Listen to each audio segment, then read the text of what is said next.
Hello, this is Nathan, better known as CrazyhermitDM, and this is my podcast, The Hermit's Homebrew. Joining me today is Brent from Lang Mini Studios, and Chase, better known as Kilk, as we talk about Dungeons & Dragons and tabletop gaming. The other thing I did want to talk about, or at least kind of start wrapping down here, is just because you get the session 0 going and the game going doesn't mean the conversation shouldn't still continue. There's plenty of Absolutely. opportunities throughout the game or anything like that. I mean, we've had that happen with Rama twice, where she kind of felt askewed, and then it was brought to my attention, and then I talked to her, and then we did things to kind of get her back on target. Yeah, absolutely. As players, well, first as a DM, and maybe every so often touch base with your players, like, hey, how's everything going? How are you feeling? What are you liking? What are you disliking? Or, are you still excited? Touch base with them. And then as players, don't be afraid to go to your DM and be on don't wait for the DM to ask you. Yeah, but the only person I haven't had a mid-game thing with, I think I have when I've had the chance, was Tove, just because I don't have any communication with her, because she has no presence whatsoever online. Mm-hmm. But I've talked to everyone else for sure, and then I think I've asked you, is everything going good with her? Because usually you'll just always straight out and tell me. Yeah. Players don't wait for the DM to come to you and say, hey, is it okay? If you have a problem, or if you have an idea, or if you're noticing something, talk to them. Hopefully you guys are, and if not friends. Also, because I've had that game master when I was a player, don't be the insecure game master where you almost do a survey after every session of how is that? Yeah, exactly. Can you give me some feedback before you leave? No. Yeah, it was good. And then just because they tell you it was good, don't overread it. Oh, they're being silent because they're trying to be nice to me. It's just oh, it was good. Cool. Are you going to show up next time? Yep. Cool. If they keep showing up, you're doing something right. And if they stop showing up, or if they say something, that's when you need to, that's when you need to do the hard reevaluation. But don't take criticism as a personal attack unless they're personally attacking you. If they're saying, hey, I didn't like this particular thing, don't take that as a personal attack. Which I've personally had as well. Now, if they say, I don't like you, or you do this, I don't, or whatever, and it becomes personal, then a line has been crossed. I've had those players where it's middle of the campaign. You do this terribly. Whoa. Things happened, and they're just all your NPCs suck. And I'm just okay. That came out of nowhere. What's up with that? Yeah, don't take it personally unless they start personally attacking you. Speaking of which we'll cover in a future episode, the appearance by Mark the Duck was one of the NPCs that, in quote, sucked. He is a throwback of hey, guess who's still around, but that player's not. Oh, Mark the Duck. Oh my God, I forgot about him. Wait, a literal duck? Yeah. Oh, it's not a Eric Corcra, or however you pronounce that. It's not a duck person. No, it's a literal duck. Okay, cool. And he comes walking by. Yeah, just walks by. Oh, cool. All right. And he waves his feather and hey. Yeah.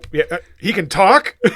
Yeah, he's an awakened duck. Okay, cool. He's an intelligence of 10, and then you look down at your character sheet. That's my intelligence. Yeah, he's just as smart as I am. Damn. Stupid duck. Anyway. Actually, smart duck. For as far as ducks are concerned. Oh my God! It was a good scene. We will be talking about that in a future episode. Yeah, we'll talk about that in a future episode. Yeah, but that was. I definitely wanted to get this out of the way, especially with Critical Role ending. They'll probably be restarting a campaign here soon. Yeah, probably. I would expect summer, maybe fall. I'd expect here within probably less than that. I'd expect maybe a month off, and then that's what they did with the second campaign. Oh, that's what they did between 2 and 3. Yeah, because Okay, cool. they want to stay relevant. Well, yeah, that's true. I was just kind of thinking maybe they'd want Because they get all their income through most of the YouTubing and the Twitching and... Well, I'd say most of their income is them being voice actors. True. But they also have Darrington Press and... Yeah, no, exactly. Yeah, they're transitioning, yeah. I think they've more than transitioned. Oh, really? In my opinion, but I could be wrong. I mean, they threw the biggest Kickstarter for Vox Machina. You can't say a little bit of that didn't go to them. They didn't pay themselves in that. Got a point. Got a point. But for sure, like with Critical Role kind of ending and then starting, and then our own campaign starting to wind down. It's within the final dozen sessions, I would say. Now that everybody's level 18 and now in the starting the Savartai arc. Woo!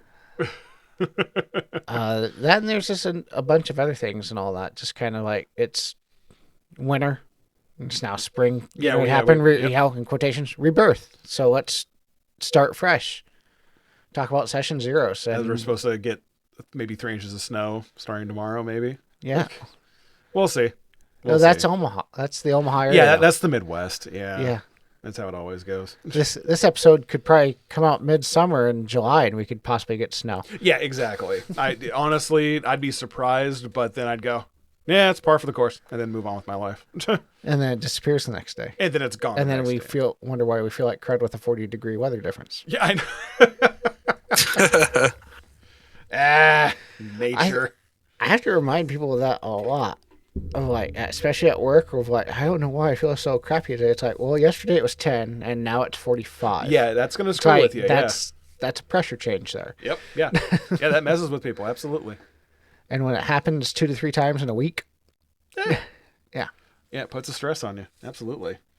I think what it all boils down to when it comes to a session 0 is it's a fancy title for something that I think a lot of people have known for a very, very, very long time.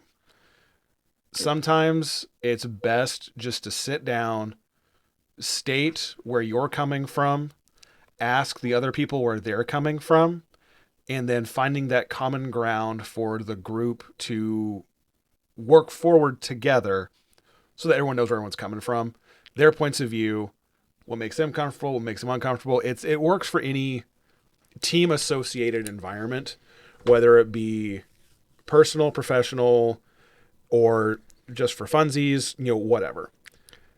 As long just take time to learn about the people that you're playing with and try to build that little bit of respect for them as a person so that you can have fun together. If you don't think you can become friends with them, at least you can get that human respect to have fun. You and me, Chase, were talking about that. Oh, we were talking about this, like these series of episodes of just like the stuff you read online and the disagreements, and how tempted we're just to leave that dry comment of like, did you actually talk to this person? No. Well, there you go. Yeah. It really just boils down to communication and whether or not the table is right for you. Right? There's a plethora of reasons why a table could be wrong for you as a person. And a lot of times we see these Reddit posts or these, D&D horror stories. That's another subreddit, which are entertaining. We see these stories and we take them with a grain of salt because there's a lot of people that are just karma farming, right? But almost every one of them boils down to communication. And it's hard, I would say, if you are an outsider coming into a friend group game, right? Because they already know how everybody acts. So nobody's going to know how you are. So if you have hard boundaries, you have to talk to your DM, right? I said this to my guys. As the DM, I am not your enemy. I'm not.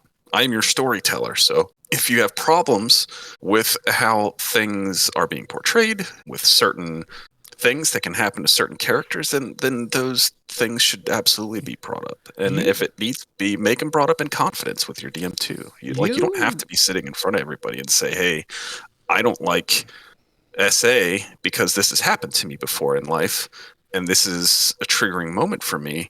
You don't have to say that out loud. Just tell your DM Yeah. in a private message, hey, this isn't something that I'm okay with in these situations. Can we come up with a different solution? And if they tell you to go pack sand, then you know where you stand at that table. Yeah, true. You and me were talking, and like you came up with a lot of just like a good little type of, I guess, half-page rule sheet to give your players of just Oh, my like, basic rules. yeah, your basic rules that were just like I they're can all read them real quick. yeah, sure. Yeah. I'm really interested. Yeah. Okay. All right. So, in the campaign that I'm creating within the setting, I am playing a game with 4 brand new D&D players. They have no idea how to play D&D. They've never played D&D. They made their first characters, all this other stuff, and they were like, "What are some basic rules?" And I was like, "Oh, that's right. I don't have those." So I wrote those out, and I have a separate Discord with these guys where we talk about this stuff. And so here are the basic rules that I gave to them. I said, "Rule of cool. I want you to do fun things. Come up with fun things, and even if it's bending things a little, I'm happy to assist. I want you to have fun and characters doing the fun, cool things you think they should do is fun. You can certainly try. This means it's possible, even if highly unlikely. I will never say those words if it is impossible." Okay, that's a really good one, because a lot of people think that a nat 20 means that they can like bend reality. I do touch on that too, right? Oh, okay. Rule number 3 is DM rulings are final. Rule 4 is just what I said earlier. The DM is not your enemy. They're your storyteller. I wrote to them, "I'm happy to help you advance your own plans and ambitions, but I have to know about them to help incorporate them into the world." That's a good one. This is a rule that is only for this campaign because they're newer players. I said your player characters cannot be created evil. Oh, okay. I said I'm happy to run an evil campaign later, but as new players, I just don't want to deal with them doing random stuff. They just don't know what's happening. They just want to, rampage the countryside 24/7. Yeah, and for newer players, yeah, that's a good one. Yeah. Mm-hmm. And remember, this is also me kind of stress testing this campaign. Yeah, exactly. The next one is no PvP unless mutually agreed upon by the DM and both players. Ah, okay. No PvP can be to the death unless it's for story purposes. Oh, okay. I don't like closing the door on PvP, but it's one of those things we talk about when Colfax came in and punched Toy Bar. Yeah.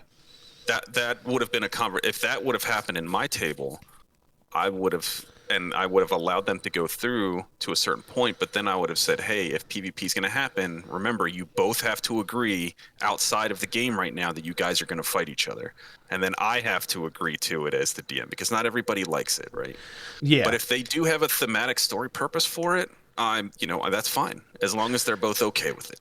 The great thing about our table as well, I'll interject just real quick, is in that particular situation, you're both real life friends. You both have the emotional maturity to realize it's like you're not going to, cause a real life fight because this is a character hitting another character, not me actually hitting you, which in more younger people's games or maybe less experienced games, I think it has happened at a table I've been at and has happened, I'm sure, multiple times in our community. Yeah. Oh, yeah. Yeah, it does come up, and people get attached to their characters, and they put so much time and effort and emotion into them that they do feel kind of like an extension of themselves. So when something bad happens to the character, they kind of feel like it happens to them. Yeah, it's like, why are you punching me? Yeah. It's like, well, I punched... I'm not. I punched so-and-so, not you. Yeah, exactly. So, yeah, like you said, the more, maturity, learn, whatever. Yeah, I like to leave the idea. I put the caveat in there, unless it's for story purposes, right? Now, this would be something that they would have to come to me and talk about if it's to the death, right? There really has to be a strong reason for this to happen. But I'm open to it, right? I want them to be able to do the things they want to do. It's just everybody kind of has to be on the same page for it in those moments, because that can get real tricky, because D&D is not a game designed around PvP. It's really not, yeah. No, they even proved that on Critical Role, where they had their new characters fight the old character, like Vox Machina fight the Mighty Nine, and then and they realize about after the setting. It's like, we did not realize like PvP is not a big balanced it's thing. not Game's designed for that. balanced Yeah. around PvP at all. And that's fine. I have no problem with that. The next one I actually got off Reddit. I saw this on someone commenting on another post, and I'm like, this is exactly the way that I look at the game. And this one is, there is no plot armor. Any encounter can result in death. Plan accordingly. Yep. Yeah. Mm-hmm. Yep. And this is one of my stances where I say that death is morality is not considered in a lot of D&D things. Even in fights, like why are these random bandits who are just trying to, rob you for 10 gold, if they realize that you guys are wildly overpowered, why aren't they running? Why are they just standing there fighting you to the death? Like we don't think about morality, and in the real life, that the reason that you don't go and do these things is because you're scared of dying. And if there's no fear of that, then you're just playing superhero. Or a spider dragging off another sorcerer. Yeah. Like no one chose to, I'm not going to go chase after that, am I? Yeah, and again, it's the Skyrim reference to where a bandit chases you down and it's like, well, and they've got like a little cheap iron dagger and some leather armor, and they're like, oh, well, you need to give me all your gold or there won't be any trouble. And then it pans to the Dragonborn, and they're literally wearing armor made from a dragon with a Daedric sword that eats souls. And it's, yeah, this is gonna go your way. Minus you mean Merrick minus the dragon armor? Maybe. But yeah, it's just kind of one of those things where it's like, as a bandit, you go, I'm gonna leave that guy alone, and then I'll wait for the next one. This one was involves the sexual stuff in D&D that we talked about earlier. This one, it says no sexual fantasies. I'm fine with some romance or off-color jokes, but overall D&D group settings are not your place to live out your fuckboy desires and bang fantasy races. Did you literally put that down like as written, like that's as my you exact words? And then I like it. And then it says ... maybe. As long as it is tasteful and not creepy as all get out, I can. This is also another Fred group of mine, and I know they're going to do crazy stuff. And of course, the first thing that happened, right, was I get a player who says, "I'm playing the female version of the Witcher's Bard." And you're just like, like, okay, oh, great. I know where this is and going. He, of course, great. built his whole character around this. So, but him and I talked about it, right? It's going to be much toned down, but we'll see what happens. Yeah. The next one is power gaming is fine. Just remember, anything you can do can be used against you as well. True. Absolutely true. Yep. You want to force cage people constantly? Well, I'm going to force cage you. It's it can happen too. Next one is murder hobos have bad things happen to them in the party. Don't be a murder hobo. You never know when that shopkeep is a retired level 20 Path of the Berserker Barbarian who's been going to anger management classes to keep their rage under control. Yeah. Nice. I like it. The next one says a nat 20 doesn't mean auto super success. It means best possible outcome, especially in persuasion instances.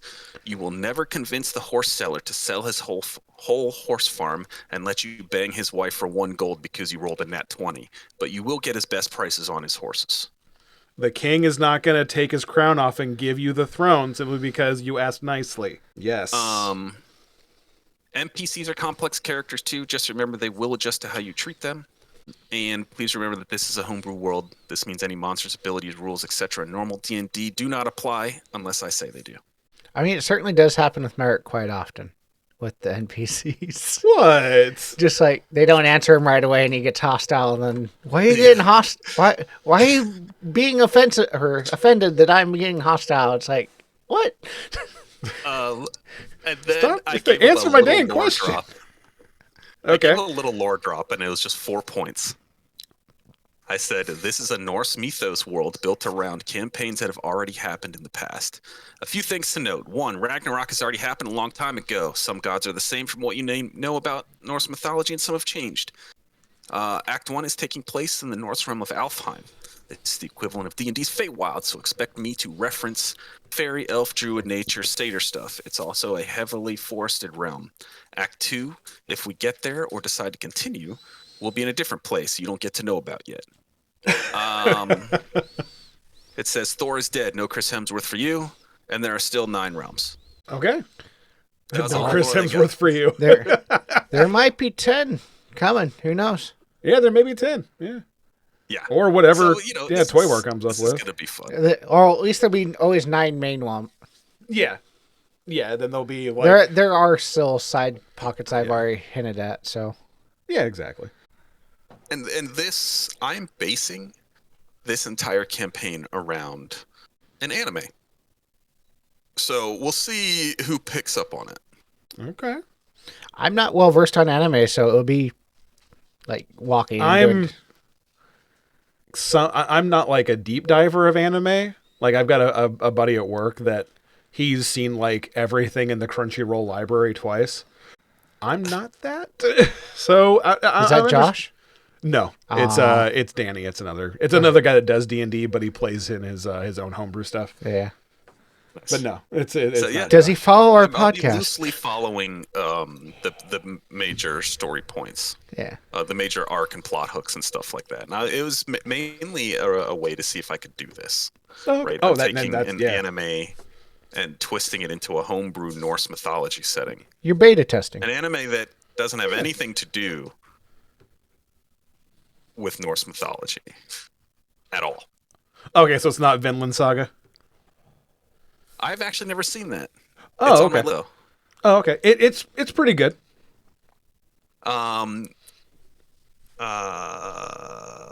We just finished the Castlevania on Netflix, the first one, and then we're gonna do Nocturne here soon. Oh, okay, cool. Yeah, I like how they did. Because we watched the first Castlevania. It's not Trevor, is it? The Belmont. Yeah, that's the one that we just watched. Okay, yeah. Okay, cool. Gotcha. Trevor. Yeah. Awesome. But all right, yeah, I'm really interested now that you've based it on anime. I want to see if I can figure it out. It'll be cool, right? Because you won't really understand it until maybe the end of the first act. Oh, okay. That's where, because I'm really only hitting on like some major plot points and twisting some of the setting to fit, and then some hooks on how to get the party to want to follow this pseudo path. Oh, okay. So it'll be cool. I think that no one will notice the similarities until after the Act 1 boss. It's loosely based, I guess is a good way to say it. Loosely based on one. Is it Food Wars? No. Delicious in Dungeon. Okay, Delicious in Dungeon. Yeah, that could be anyone. Oh my God. Every time you get a critical hit, you have a critical gasm. What was that? There's one that's like I got reincarnated as a slime or something like that. Yeah. Yep. And it's another one of those like isekai ones that they start out like so OP. I think those are some good rules, though, for sure. Absolutely, yeah. No, those are really good. Yeah, I liked them. I think for sure. There, we'll just wrap up. Say good night to everybody. For sure, if you like this video, make sure to leave a like, a comment, subscribe. If you really like our podcast, check us out on Patreon. We're going to be having some new tiers come out here this spring. An exclusive DM or GM 911 type channel where if you subscribe to our Patreon and pay, you'll have a exclusive chat room just for you to access us three, and then we'll try and answer whatever questions you have. Not that you couldn't with, us online in general, but you have all of our three combined GM experience. Yeah, if you send me a message on Instagram, I'll try to give you an intelligent answer, but yeah. But you have three. I definitely work better when I have three or the other two minds to bounce stuff off of. They correct me when I go way off in left field. With all that though, hope your dice rolls are plenty high against the monsters and the monsters are low against you. Don't roll like me. Hey, tabletop gamers. Thank you for watching this episode of the Hermit's Homebrew. We come out with new episodes every Wednesday. Remember to like, subscribe, and share with your friends as we continue to level up and grow.